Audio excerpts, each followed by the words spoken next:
Le mémorial fait partie de l'ensemble des grandes réalisations que le président Alpha Oumar Konaré, dans les années 90, a lancées. On a appelé ça globalement les grands travaux du président, qui ont consisté à l'érection de presque l'ensemble des grands monuments que vous voyez dans les rues de Bamako. Le projet donc du mémorial visait vraiment à compenser un vide aux yeux du président et des manquements terribles par rapport à la mémoire du premier président pour que la jeune génération se souvienne de l'homme, de son parcours et ce qu'il a fait pour le pays. Et celui-là a été réalisé à la mémoire du premier président, et pas pour parler que de Modibo Keïta, mais sont pris en compte l'ensemble de ses contemporains qui ont dédié leur combat à l'émancipation et à l'indépendance des pays africains de façon générale. Nous travaillons à trouver de la matière sur tout ça, collecter et mettre à la disposition des étudiants, des élèves et des chercheurs éventuels, y compris des touristes du Mali qui veulent mieux connaître Bamako, notre pays et l'histoire du premier président.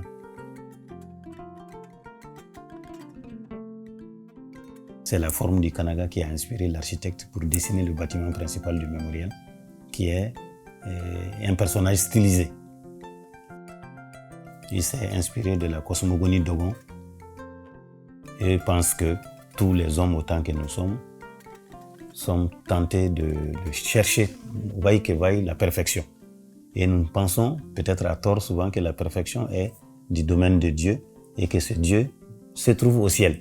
Quand on veut implorer Dieu, quelle que soit la confession religieuse qu'on pratique, on a tendance à soulever les regards vers le haut, tendre la main vers le haut. Cette image se retrouve un peu dans la forme presque pyramidale de l'édifice.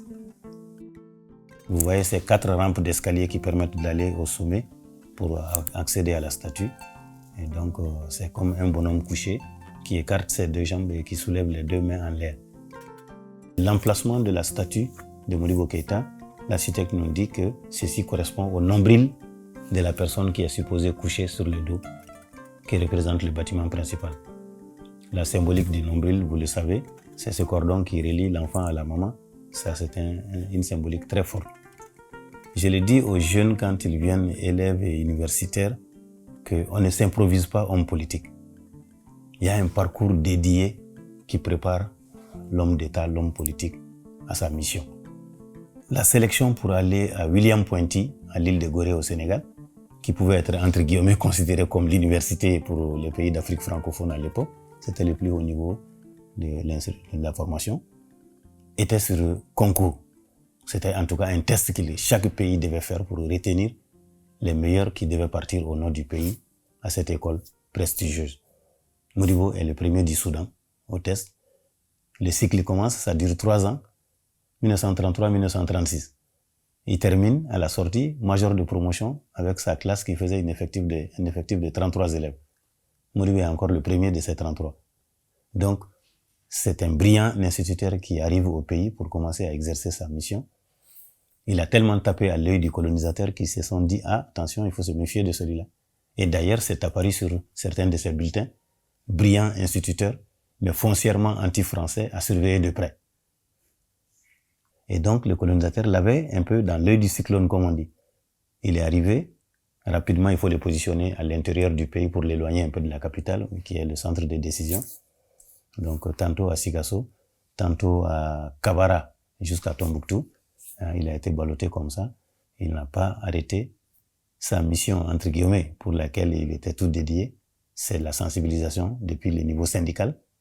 Puis, ça prend la forme d'un parti politique, petit à petit.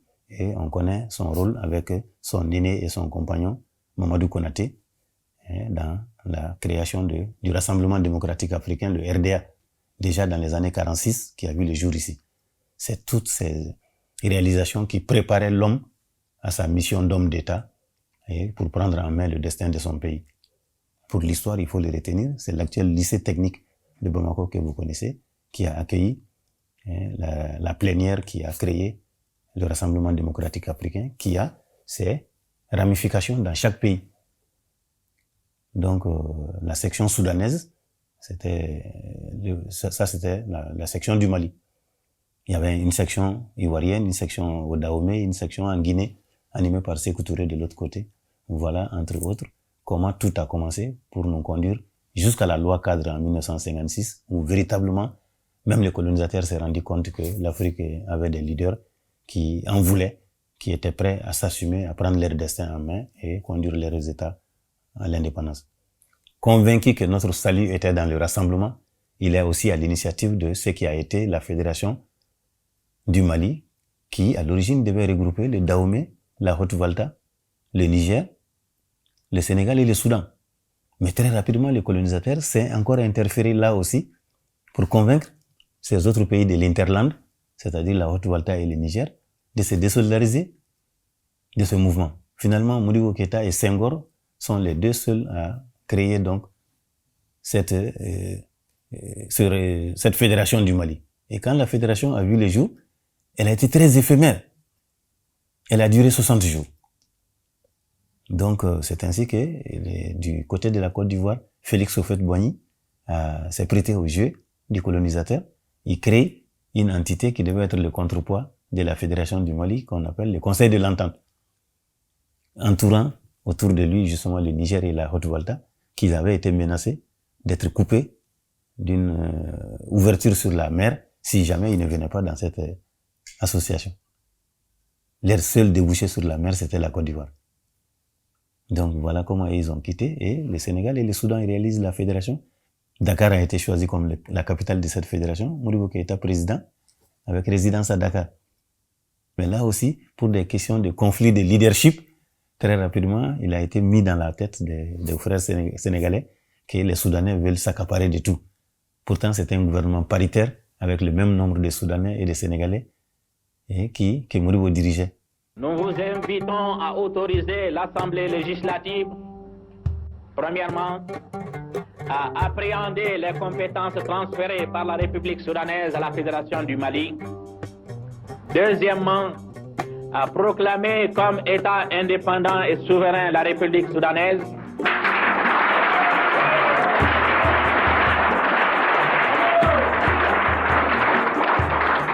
Troisièmement, à proclamer que la République soudanaise s'appelle la République du Mali.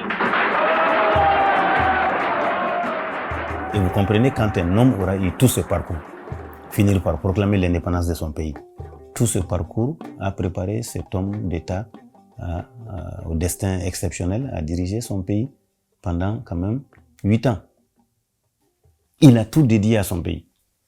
Il a voyagé partout dans le monde où c'est possible, partout où il y a des expertises qui peuvent être utiles pour le développement de son pays, pour amener ces expertises-là ici. Toute l'Asie a été parcourue, il a terminé jusqu'à Ulaanbaatar en Mongolie, la Chine, le Vietnam, le Cambodge, l'Union soviétique, j'en passe. Et il a traité égal à égal avec des grands leaders de ces pays, au rang desquels Mao Tse-tung. On aime bien citer toujours son exemple, et loin de nous l'intention de dire que c'était l'homme d'État parfait et que tout était bien et tout baignait dans l'huile. Ça n'est pas réaliste. Mais c'est des humains comme vous et moi. On peut se tromper, mais ils ont fait des choix majeurs pour le pays qui nous ont donné véritablement un envol bien visible les premières heures des indépendances. Par le nombre des unités industrielles, par le nombre des sociétés et entreprises d'État qui ont vu le jour, qui malheureusement le peuple malien regrette beaucoup aujourd'hui la disparition de beaucoup d'entre eux. Je vais citer un des fleurons comme Air Mali. Figurez-vous, en 1963, Modibo Keïta est un des rares chefs d'État qui s'est rendu à Addis Abeba pour la création de l'OIA dans une compagnie nationale. L'empereur Haïlé Sélassié, impressionné à la descente du président, l'a même posé la question, mais je pensais que c'est Ethiopian Airlines qui avait seul sa compagnie, mais j'étais loin d'imaginer que d'autres Africains avaient bâti une compagnie aérienne. Et le président Modibo de lui dire, mais Sa Majesté, c'est que vous ne savez pas, l'ensemble de l'équipage est malien. Il n'y a pas un seul blanc là-dedans. Il a invité tout l'équipage de son avion pour sortir, pour rendre les honneurs à l'empereur Haïlé Sélassié, qui, je vous dis au passage, a été accueillir seul Modibo Keïta des 30 chefs d'État qui sont venus à la création de l'OIA. Nous sommes dans une monarchie, les rois ne sortent pas pour aller accueillir quelqu'un. En Union soviétique, l'autre grande puissance, quand Modibo Keïta a fait sa visite officielle aussi à Moscou, sous Brejnev c'était aussi un accueil avec faste.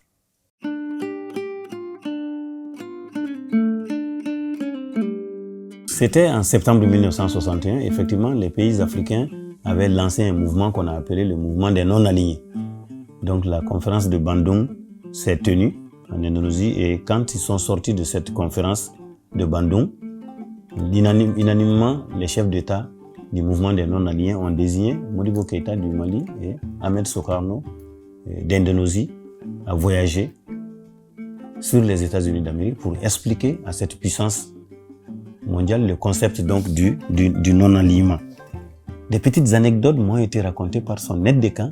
M'a dit que Kennedy, quand il lui a posé la question de savoir, mais vous avez concocté un plan quinquennal dont j'ai connaissance du contenu, où est-ce que vous avez trouvé les experts pour vous aider à monter ce plan quinquennal? Le président Modibo Keïta a dit, nulle part, que des Maliens. C'est que des cadres de mon pays qui ont travaillé à la conception de ce plan quinquennal. Et Kennedy de lui dire que vous pouvez, monsieur le président, ne pas en avoir les moyens de la réalisation, mais ce plan quinquennal est parfait sur toute la ligne. Vous vous rendez compte? Déjà à cette époque, cette photo que vous voyez est la photo officielle, la première photo officielle du président Modibo Keïta. Elle est l'œuvre artistique du photographe personnel de John Kennedy aux États-Unis. Et c'est dans un salon de la Maison Blanche que la photo a été réalisée à la demande de ce photographe qui a demandé la permission au protocole du Mali de bien vouloir installer le président dans un des salons de la Maison Blanche pour lui prendre en photo. Et cette photo est arrivée dans les bagages donc, de la délégation malienne, encadrée et accrochée au salon du palais à Koulouba jusqu'à la chute de Modibo Keïta. L'autre chose qui est moins formelle et officielle, c'est le don donc, de la belle Cadillac que Modibo Keïta a eu de ce voyage-là. Et c'est au cours des échanges vraiment informels entre les autres que l'histoire de la Cadillac est arrivée. Le président, quand il a plaisanté pour dire, mais tiens, à quand la possibilité pour des jeunes États comme les nôtres de posséder une véritable limousine comme voiture présidentielle.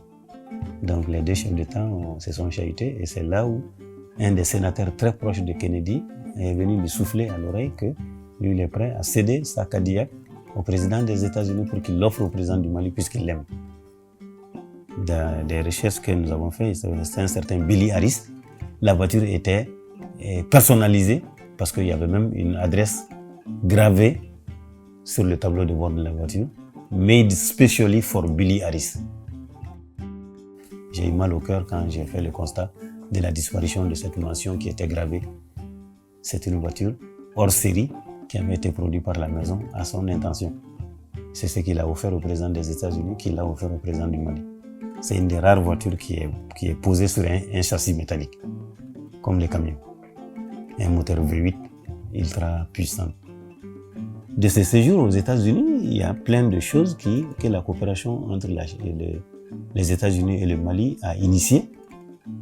Quand Modibo a pu exposer aux autorités américaines que le poids de l'économie chez nous était basé sur l'agriculture et l'élevage, dans cette dynamique, le président américain a décidé d'offrir au président Modibo Keïta le mécanisme et tout le matériel nécessaire pour implanter un laboratoire central vétérinaire qui va travailler à la recherche médicale pour la médecine animale, pour soigner le bétail qu'il y a. C'est ainsi que ce qui est devenu aujourd'hui le laboratoire central vétérinaire sur la route de Koulikoro, ce centre a été identifié. Les premiers équipements sont venus en conteneur. C'est là où on a expérimenté les premiers vaccins pour des pathologies qui ont décimé à la limite le cheptel chez nous, le charbon et la brucellose comme on dit. Et donc les premiers vaccins ont été mis au point qui ont combattu ces pathologies animales-là. Et ce centre-là a continué à se développer. Des cadres ont été envoyés aux États-Unis pour valider les doctorats en recherche médicale, en médecine animale. On est fiers de rappeler que ce centre-là vend des vaccins aujourd'hui jusqu'en Afrique australe. Des pays comme l'Angola ont fait des missions sur le Mali il n'y a pas longtemps pour venir se doter en vaccins ici. Le Mali fait partie des tout premiers pays en Afrique au sud du Sahara, en tout cas, qui ont eu la chance d'envoyer des officiers et des sous-officiers dans des académies militaires américaines et qui sont venus partager cette expertise avec les troupes sur place ici. Donc c'est vraiment l'album souvenir que le président a mené de ce voyage. Il a été gardé dans ses effets personnels au palais et à la maison. Mais c'est vraiment un récit de voyage. C'est un album photo, mais album qui a été agrémenté par des coupures de presse. L'ensemble de la presse américaine a relayé et a couvert le séjour de Modibo Keïta aux États-Unis. Donc il a eu droit véritablement à des égards. Lui et son compagnon du mouvement des non-alignés, Ahmed Sokarno, président de l'Andalousie, avec un accueil mémorable sur le tarmac de l'aéroport, avec le président John Fitzgerald Kennedy lui-même. Une visite du président Modibo Keïta aux États-Unis, septembre 1961, du 12 au 15. Donc là-dedans, il y a effectivement quelques photos. Ça commence par cette image de l'accueil, la descente des deux chefs d'État de l'avion. Vous voyez ici l'image de Modibo descendant donc la passerelle de l'avion et le président Kennedy à côté. Alors donc à côté de ces photos, je vous l'ai dit tantôt, c'est des coupures de presse. Ça c'est déjà le Washington Post du 12 septembre. Vous avez vu ces Marines alignés. C'est l'ensemble des corps militaires habillés qui ont rendu les honneurs donc quand ces hommes d'État là sont arrivés. Moi je pense que c'est quand même assez fort comme symbolique sur le plan protocolaire. C'est des grands présidents qui sont accueillis par le président John Kennedy. Ça c'est le Washington Post. Vous voyez un peu avec quelle aimabilité les chefs d'État échangeaient. C'est les grands neutralistes, comme on dit, accueillis par le président.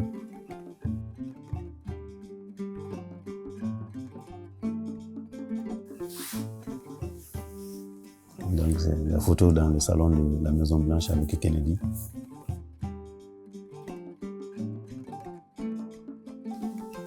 Donc vous voyez des titres comme ça en disant Big Man in Mali, Modibo Keïta. Donc c'est vraiment la photo qui a fait le tour du monde.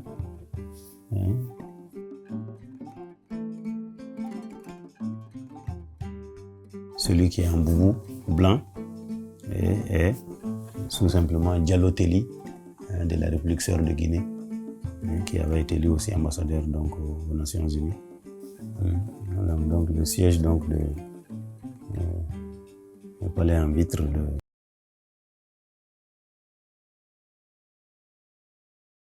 la tenue africaine chez Modibo. Bon, quand une certaine opinion pense que ça c'est une nouvelle trouvaille d'aujourd'hui, c'est mal connaître un peu l'histoire de notre pays, parce que le président Modibo Keïta avait même instruit dans le protocole du Mali à l'époque qu'il ne souhaiterait pas qu'un président du Mali se présente en Europe ou en Amérique en costume cravate, parce qu'on ne saura jamais mieux porter les costumes cravate que les Européens et les Américains.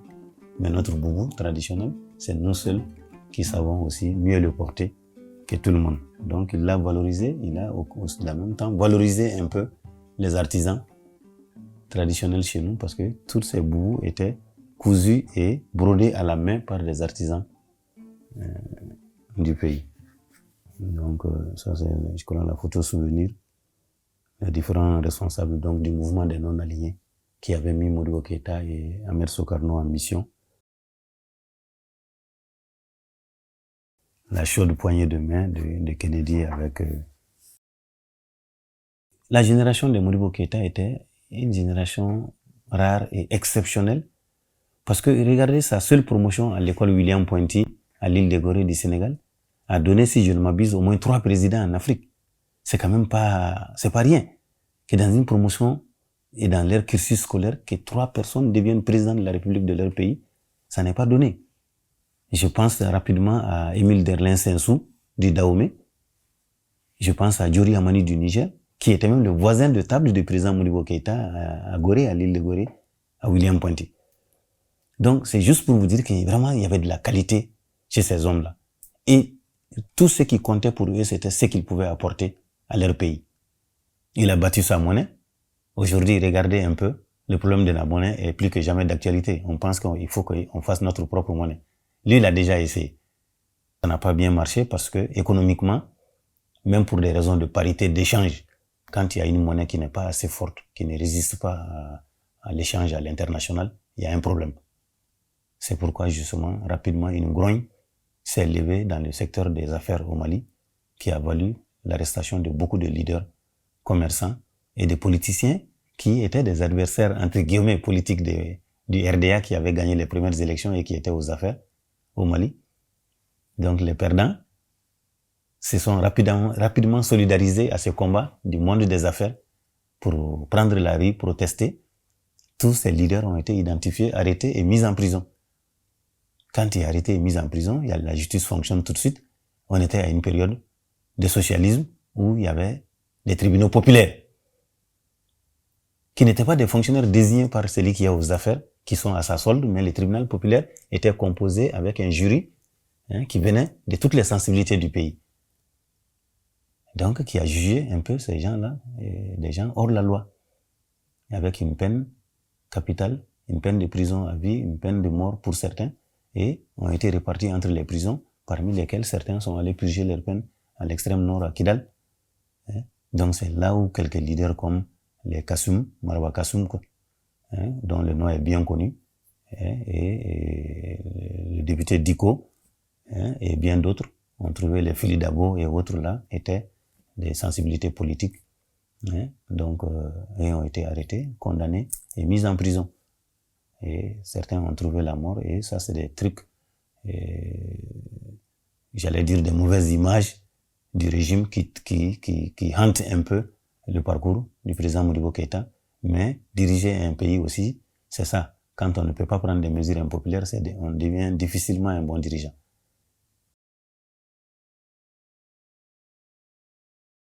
Renversé en 1968 par un régime militaire, et ça a été difficile. Beaucoup de ses compagnons ont été arrêtés et jetés en prison. En ces périodes, les quelques littératures qui existaient sur le Mali et sur Modibo lui-même et autres, ses compagnons, son parti politique, il fallait les cacher tout de suite. Les avoir en sa possession vous exposait même à des sévices parce que vous étiez tout de suite identifié à un partisan de ce premier régime qu'on venait de renverser. Et donc, quand tout cela ajouté à ce déficit, n'est-ce pas, de la prolifération de l'écriture chez nous, alors ça n'est pas pour faciliter la littérature sur l'homme. Il y en avait pas déjà beaucoup de choses écrites. Le peu qui avait été écrit, il fallait les dissimuler tout de suite. Nous connaissons des cargaisons entières de livres édités sous Modibo qui sont arrivés au lendemain du coup d'État et qui ont été tout simplement réceptionnés et brûlés systématiquement sur le tarmac de l'aéroport de Hamdallah, ici en son temps, par les autorités militaires. C'est-à-dire l'édition avait été lancée, la livraison était en cours, les fret arrivent dans les cargos, on les sort quand on identifie que même c'est préfacé par Modibo Keïta, c'est des livres où on parle de lui. On mettait du pétrole là-dessus et tout était calciné quasiment sur le tarmac de l'aéroport. Tout ça fait que, plus les insuffisances dans l'archivage font qu'on n'a pas beaucoup de matière sur le parcours de l'homme. Beaucoup de choses n'ont pas été bien conservées jusqu'à ce jour. Bon, les peu que nous arrivons à identifier, nous rendons grâce à Dieu à la faveur des nouvelles technologies que nous avons aujourd'hui. On essaye de les numériser, de les mettre entièrement dans une base de données, mais qui pourra être éventuellement mise à la disposition de tout chercheur éventuel, de tout touriste et de tout citoyen lambda curieux de connaître qui a été l'homme et pourquoi il mérite d'être célébré comme ça par l'érection d'un centre de cette envergure. On peut aimer ou ne pas aimer ou même détester cet homme, mais pour l'histoire, il reste le premier président du Mali, celui par lequel notre pays s'appelle aujourd'hui Mali, celui qui a dit en premier que le Soudan s'appelle désormais la République du Mali, qui a trouvé un drapeau vert jaune rouge, qui a trouvé une hymne nationale, le Mali, c'est ça le titre de l'hymne, qui a trouvé une devise un peuple invite une fois, qui a conduit le pays à l'indépendance. Donc quand on aura donné ces 5 choses à son pays, on a fait son devoir de génération. Ça, c'est ce que l'histoire va retenir. On aura certainement plusieurs autres présidents du Mali, mais il reste le seul premier président du Mali. C'est qu'il y a une constante qui ne peut pas changer. Donc, voilà un peu toutes choses qui ont présidé à la création donc, du mémorial Modibo Keïta pour célébrer donc la mémoire de cet homme d'État, pour que la jeune génération se souvienne, pour qu'il serve de repère pour la jeune génération.